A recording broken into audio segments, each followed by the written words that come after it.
Chris Taylor is a young American who leaves behind a privileged university life to enlist in the infantry, volunteering for combat duty in Vietnam.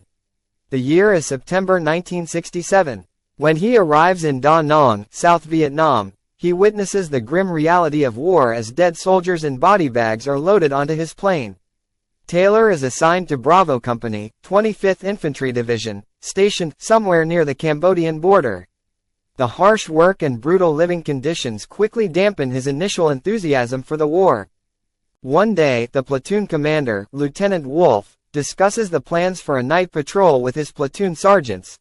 The empathetic Sergeant Elias, the tough and unforgiving Staff Sergeant Barnes, the cowardly career soldier Sergeant Red O'Neill, and the drug-addicted Sergeant Warren. Barnes and Elias clash over whether to send the new recruits on a likely ambush mission. O'Neill insists that the fresh troops should go instead of the seasoned men under him who are nearing the end of their tours. Barnes agrees, but only if O'Neill goes as well. That night, Taylor's unit is ambushed by North Vietnamese soldiers while they sleep. Gardner, a fellow new recruit, is killed, and another soldier, Tex, is severely wounded. Despite having passed the watch duty to Junior, Taylor is held responsible for the casualties, along with O'Neill, who had thrown the grenade that injured Tex. Taylor discovers he has a minor neck wound and is sent to the field hospital for treatment. Upon returning from the hospital, Taylor finds acceptance among a group of soldiers known as the Heads, led by Elias. This close-knit group, including King, bonds in a private bunker where they socialize, dance, and take drugs. During a patrol on January 1, 1968, two platoon members, Sandy and Sal, discover an abandoned bunker but are killed by a booby trap.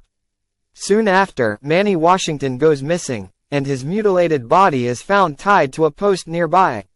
The platoon is ordered to report to a nearby village of Vietnamese citizens. When they reach the village, they discover a cache of food and weapons. Bunny brutally beats a mentally disabled boy to death, despite Sergeant O'Neill ordering them to leave the house. During an interrogation of the village chief, Barnes loses control and kills the man's wife in a fit of rage.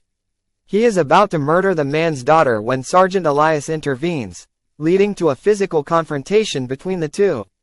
Lieutenant Wolfe, who had been passive during the shooting, eventually stops the fight and relays orders from his superior to burn the village. Meanwhile, a group of soldiers, including Bunny and Junior, drag a young Vietnamese girl into the bushes with the intent to assault her, but Taylor intervenes and prevents the attack. Elias reports Barnes' actions to Captain Harris, who threatens to court-martial Barnes if there is evidence, but he cannot afford to remove him due to a shortage of personnel. O'Neill and Bunny discuss with Barnes, and Bunny suggests fragging Elias. The platoon becomes divided, with half supporting Elias and the other half siding with Barnes. During their next patrol, the platoon is ambushed and pinned down by enemy fire. Flash is killed, and Sergeant Warren and Lerner are severely injured. Lieutenant Wolfe mistakenly calls in incorrect artillery coordinates, resulting in the deaths of several soldiers, including Fu Sheng, Morehouse, and Tubbs, and the severe injury of Ace. Big Harold loses a leg to a booby trap while trying to escape the artillery barrage. Elias, along with Taylor, Raw, and Crawford, moves to intercept flanking enemy troops. Barnes takes command after Wolfe's artillery error and orders the platoon to retreat for extraction. Barnes goes back into the jungle to find Elias' group. After sending Taylor, Raw, and Crawford back, Barnes finds Elias and shoots him 3 times, leaving him to die.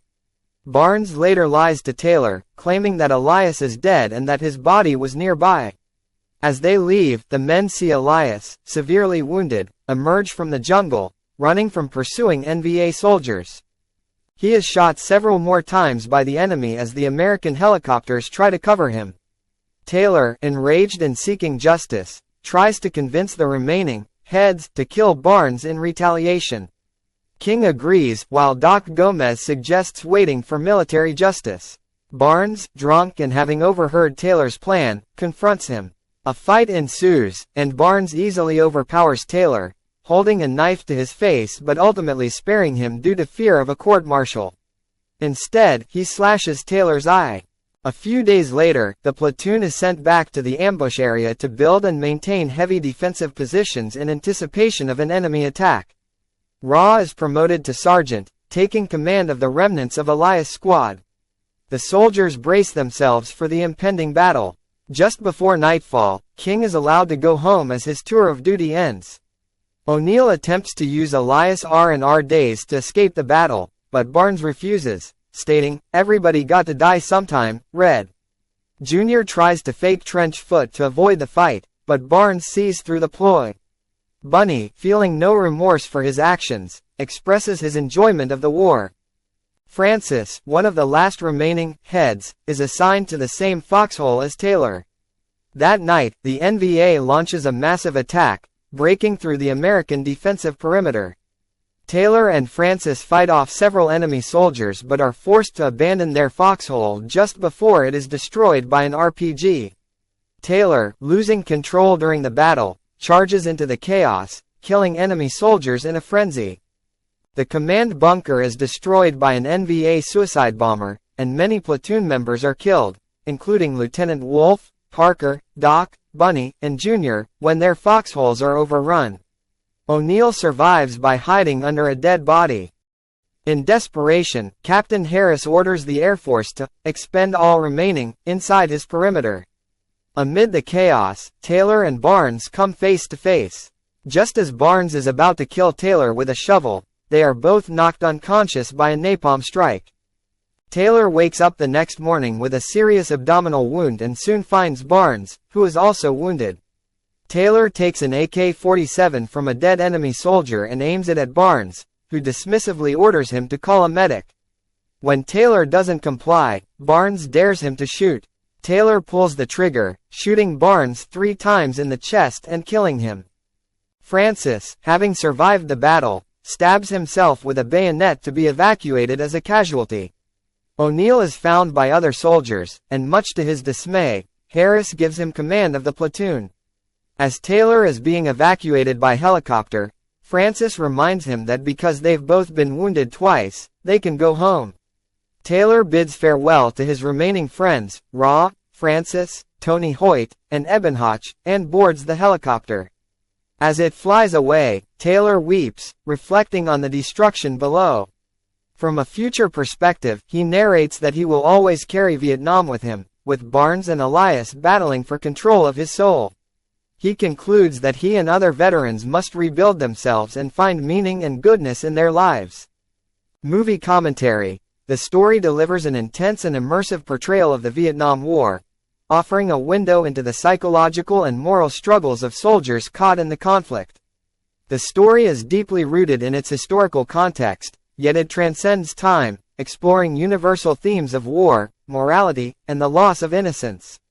Through its vivid characters and relentless pacing, the story captures the chaotic, often dehumanizing experience of combat, providing a stark and unfiltered look at the toll it takes on those who endure it.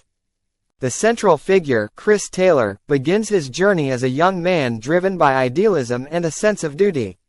His decision to leave behind a comfortable life and volunteer for combat reflects a deep desire to prove himself and find meaning in the face of the existential void that the war represents. However, this idealism is quickly shattered upon his arrival in Vietnam. The opening scenes, where Taylor is confronted with the grim reality of war as he witnesses body bags being loaded onto planes, set the tone for the story's unflinching depiction of the horrors that await him. As Taylor is integrated into Bravo Company, the story introduces a cast of characters who each represent different aspects of the soldier's experience. The platoon is a microcosm of the war itself, with its members embodying a range of responses to the relentless stress and violence they face daily. The compassionate and morally grounded Sergeant Elias stands in stark contrast to the ruthless and pragmatic Staff Sergeant Barnes. Their conflict is not just personal but symbolic, representing the larger battle between good and evil, humanity and savagery, that rages within each soldier. The story does not shy away from the brutal realities of war. Scenes of violence, both against the enemy and against civilians, are depicted with a raw honesty that underscores the moral ambiguity of the conflict.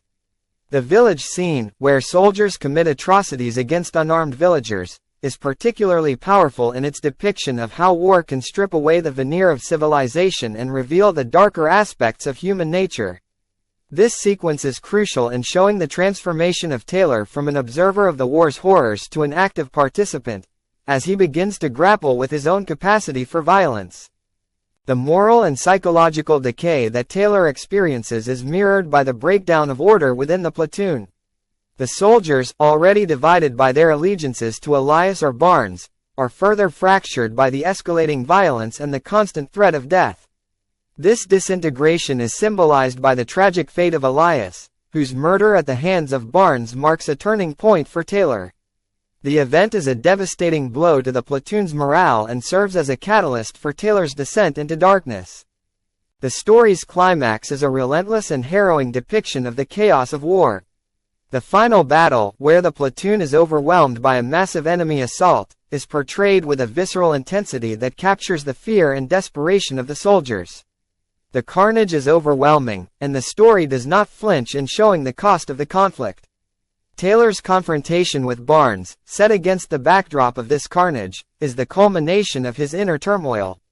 The act of killing Barnes is not just an act of revenge, but a symbolic rejection of the nihilism and brutality that Barnes represents. In the aftermath of the battle, the story shifts to a more reflective tone, as Taylor is evacuated from the battlefield, physically and emotionally scarred. The story's closing moments are deeply poignant, as Taylor reflects on the impact of his experiences and the internal struggle that will continue to haunt him. The battle between Elias and Barnes, representing the forces of good and evil, will remain a part of him, shaping his future and his efforts to rebuild his life. The story's power lies in its unflinching portrayal of war's impact on the individual. It delves deeply into the psychological and moral consequences of combat, offering a nuanced exploration of how war can corrupt and destroy, but also how it can force individuals to confront their own humanity. The use of symbolism, particularly in the characters of Elias and Barnes, adds depth to the story, elevating it from a straightforward war tale to a complex meditation on the human condition. The story's pacing, structure, and character development all contribute to its effectiveness in conveying the horrors of war. It moves quickly, with each scene adding to the mounting tension and sense of inevitability that permeates the story. The characters are well drawn and complex, each serving a specific role in the story's exploration of morality, survival, and the loss of innocence. In conclusion, this story is a powerful and thought-provoking exploration of the Vietnam War and its effects on those who fought in it. It offers a raw and unfiltered look at the realities of combat, the moral dilemmas faced by soldiers, and the psychological scars that war leaves behind. The story lingers long after it ends, leaving a lasting impression of the profound and often tragic consequences of war. It is a narrative that speaks not only to the specific experience of Vietnam but to the broader human experience of conflict and the search for meaning in the face of overwhelming darkness.